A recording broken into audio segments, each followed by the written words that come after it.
Fatos e versões. O que vai impactar na sua vida agora no Café com Política. No Café com Política de hoje, a nossa convidada é a deputada estadual pelo Partido Novo, Laura Serrano. Ela vai falar com a gente sobre um revogaço de normas e legislações inúteis para desburocratizar a vida do cidadão, a vida das pessoas. Deputada, muito bom dia, bem-vinda. Prazer recebê-la aqui na Rádio Super mais uma vez. Bom dia, muito obrigada pela oportunidade de poder estar conversando com os ouvintes. Pois é, ontem, inclusive, a deputada compareceria aqui ao Café com Política, mas como muitos cidadãos da região metropolitana, né, deputada, ficou presa no trânsito por causa de um acidente ocorrido na Via Expressa e gentilmente topou falar com a gente hoje. Quero agradecer pela sua disponibilidade. Eu que agradeço, muito obrigada. Deputada, para a gente começar esse nosso bate-papo, eu já anunciava aqui que a senhora vem falar sobre um revogaço de normas e legislações que são consideradas inúteis e que muitas vezes servem para burocratizar a vida do cidadão. Que tipo de iniciativa é essa? Explica para o nosso ouvinte para que ele possa entender mais a fundo.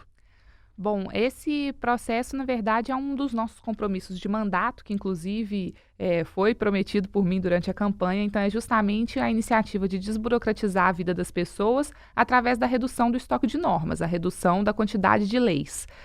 Nós temos hoje, no estado de Minas Gerais, em vigor, mais de 26 mil leis estaduais. E qual que é o cidadão mineiro que conhece o conteúdo de 26 mil leis estaduais para poder seguir todas elas, né? E a norma introdutória do direito coloca que você não pode alegar o desconhecimento de alguma lei para poder dizer que não vai cumpri-la. Então, acaba que esse inchaço do nosso estoque de normas torna o próprio sistema legal, de certa forma, num contrassenso, né? O regramento que existe, que é para ser cumprido, ele acaba muitas vezes não sendo cumprido porque está no meio daquele bolo lá de normas. Churchill até falava que quando você tem 10 mil regulamentações, você acaba perdendo o respeito pela lei. Então, a gente já protocolou 2 projetos de lei, que são o projeto de lei número 710 e o número 730 de 2019, que, ao todo, os 2 revogam mais de 500 leis estaduais no estado, que são leis que não geram resultados práticos efetivos hoje para os cidadãos mineiros. A senhora consegue citar um exemplo para a gente, para que o nosso ouvinte possa ter consciência disso que está sendo dito? Sim, por exemplo, só para explicar um pouco melhor dos 2 projetos. O primeiro deles, que é o 710, ele é uma lei calendário, que na verdade ele revoga 145 leis de datas comemorativas e junta todas essas datas em um calendário único do Estado. E inclusive estabelece que próximas datas que venham eventualmente a ser propostas por outros parlamentares, eles vão modificar essa lei única, que é a lei calendário. Isso é um esforço até na gestão que a gente chama do 5S, né? Primeiro, limpar esse estoque de normas. Então, no caso dessas datas comemorativas, ao invés de você ter um monte de lei esparsa, você coloca tudo em uma lei só. O segundo, que é o 730, ele inclusive revoga, e aí é revogação expressa mesmo, porque no primeiro caso é uma consolidação. A gente revoga as leis para juntar tudo em uma só. Nesse segundo caso, é revogação expressa, as leis, né, deixam de serem implementadas e, no final das contas, elas, na verdade, já não geravam resultado nenhum prático para a sociedade, porque são leis de objeto temporário. Um exemplo que a gente tem é uma lei que cria créditos suplementares no orçamento de 1949. Isso aconteceu lá em 1949, criou esses créditos suplementares. Hoje ele já não gera resultado nem efeito nenhum e ela está aí vigente no nosso ordenamento legal. Então, é realmente um esforço de fazer essa limpeza para que não existam leis que não estão gerando resultado efetivo para as pessoas. O nosso objetivo no futuro é de começar a avaliar realmente as questões de mérito e aí sim revogar aqueles dispositivos ou aquelas leis que geram efeito e que a gente considera que sejam efeitos muitas vezes nocivos em termos de burocratização, de excesso de regulamentação, excesso de interferência do Estado na vida das pessoas. Deputada, a senhora citou aí um aspecto muito interessante até, que é a questão das datas comemorativas. E essas datas, elas são criadas em profusão pelos 3 níveis do legislativo, na esfera municipal, na esfera estadual e na esfera federal também, muitas vezes. Tem dia disso, dia daquilo, data comemorativa disso, data comemorativa daquilo. Muitas vezes os parlamentares criam esses dias a pedido das associações de classe, a pedido ali de integrantes de base eleitoral e etc., para saírem bem na fita, digamos assim, com quem faz a proposição desse tipo de data. Aí, nesse sentido, eu pergunto para a senhora, com a Assembleia que temos hoje, com os 77 deputados que temos hoje, a senhora acha que são medidas que vão enfrentar algum tipo de resistência para passarem pelo crivo dos seus colegas na Assembleia? Eu já tenho conversado com os colegas na Assembleia, os líderes de blocos, a gente, né, tem feito um esforço aí de articulação nesse sentido, inclusive para explicar melhor o teor dos projetos. Então, assim, acho que hoje, é claro que alguns, a princípio, colocam essa resistência por ficarem com receio, mas a autoria da data tal, como é que funciona? O meu objetivo, de forma nenhuma, é tirar a autoria de data de ninguém. Eu, particularmente, não vou propor novas datas comemorativas, apesar de entender que, em alguns casos, essas datas geram algum valor para a sociedade, no sentido de ser, às vezes, uma semana de conscientização sobre algum assunto, de levar informação para as pessoas. Eu não acho que talvez essa seja a melhor forma de emprego do dinheiro público, a melhor forma de uso dos recursos escassos que a gente tem em termos de tempo dos parlamentares, custos de tramitação disso na Assembleia. Então, particularmente, não é uma bandeira minha, inclusive eu até votei de forma contrária a algumas datas comemorativas, não pelo mérito das datas, que são questões importantes, mas pelo fato de achar que talvez não seja a forma mais eficiente da gente utilizar, empregar o trabalho do nosso legislativo nessas datas. Mas, como eu disse, no final das contas, a gente não está... essas datas, elas não deixam de existir, elas vão continuar a existir num calendário único, o que torna todo o processo muito mais organizado, não só para a população, né, aquele eventual cidadão que queira consultar uma data, ele vai numa lei única, ele não precisa ver datas esparsas, e que é um esforço que também gera uma organização maior até para os próprios parlamentares, porque na hora da gente fazer a nossa sistematização, a gente verificou que tem dia do ano que tem 5, 6 datas comemorativas de assuntos completamente diferentes, sendo que as 2 próximas semanas não tem nada. Então, é realmente um esforço de gestão para a gente tornar o nosso ordenamento jurídico mais organizado, e o objetivo, no final das contas, é fazer com que a gente não tenha um excesso de leis, um excesso de normatização, como você, né, mesmo mencionou, que muitas vezes acaba sendo resultado com o objetivo de atender um público específico, atender uma base eleitoral, e a gente acha que o ganho para os mineiros como um todo de ter um ordenamento jurídico enxuto, que realmente funcione naquilo que precisa funcionar, vai ser muito mais importante nesse sentido. A senhora está vivendo a sua primeira experiência como deputada estadual.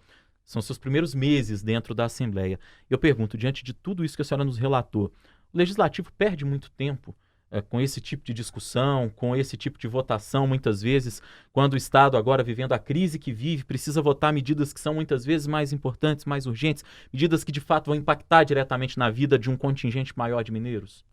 Bom, eu acredito que a melhoria contínua sempre é possível, né? Então, se me perguntar, é possível melhorar a forma como as coisas acontecem hoje? É possível melhorar no Legislativo, é possível melhorar no Executivo. Eu acho, sim, que tem vários pontos de melhoria de processo, de tornar questões mais eficientes. E, é claro, o foco da Assembleia tem que ser nas questões que mais importam, tem que ser naquelas que vão gerar mais resultados e que vão gerar mudanças estruturais para as pessoas. Então, é fundamental mesmo que o foco agora aí nas próximas semanas sejam, de acordo com a minha avaliação, em relação à tramitação dos projetos do Plano de Recuperação Fiscal, que são projetos impactantes que vão possibilitar essa mudança estrutural, a gente ter de fato recurso para investimento, porque o orçamento da forma que ele está hoje, a gente gasta quase 80% com pessoal, ativos e inativos, aposentados e pensionistas.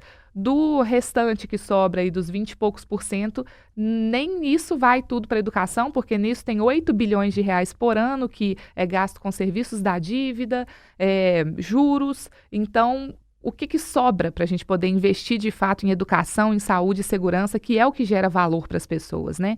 Então, no final das contas, é um ponto relevante, porque aí o plano de recuperação fiscal, ele não é um ajuste fiscal pelo ajuste fiscal, o objetivo não é orçamento. O objetivo é possibilitar que a gente tenha dinheiro para investir em educação, em saúde e segurança, que é tão importante para o nosso Estado. Nós estamos conversando aqui no Café com Política com a deputada estadual Laura Serrano, do Partido Novo, falando a respeito da burocracia imposta muitas vezes pela legislação. Deputada, mudando até um pouquinho o rumo da prosa, a senhora falou agora na questão do Plano de Recuperação Fiscal do Estado. É uma medida considerada prioritária pelo governador Romeu Zema, e essa medida ela precisa passar pela Assembleia e trata-se muitas vezes de um remédio amargo para os problemas pelos quais vem passando o Estado.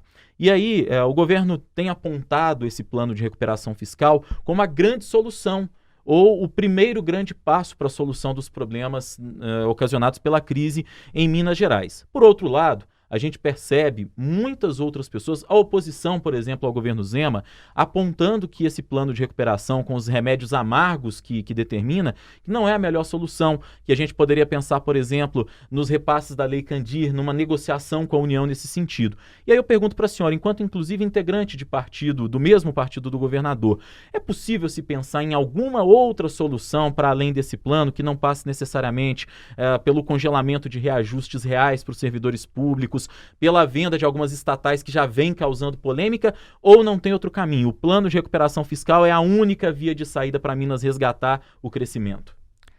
Na minha visão, não tem outro caminho. É claro que a gente não vai deixar de lutar e de reivindicar e de mobilizar pelos recursos da Lei Candir. Isso é um ponto que o próprio governador já colocou, que continuaremos em busca disso, mas fato é que em governos anteriores, quando a gente tinha o governador e o presidente do mesmo partido, ainda assim esses recursos não aconteceram, esses recursos não vieram. E se hoje em dia os cálculos que se fazem é que seriam 135 bilhões de reais para o estado de Minas, isso significa que a União teria que desembolsar um valor muito maior, porque não vai contemplar somente o estado de Minas. Como eu disse, na prática, se a gente for avaliar o que aconteceu até hoje, mesmo com um alinhamento partidário entre governador e presidente em governos anteriores, esse recurso não veio. E era uma luta de já há muitos anos. Um outro ponto que eu acho que é relevante da gente pensar nesse caso da Lei Candir também, é que, analisando a tramitação das leis orçamentárias hoje na União, elas não têm um centavo para a Lei Candir.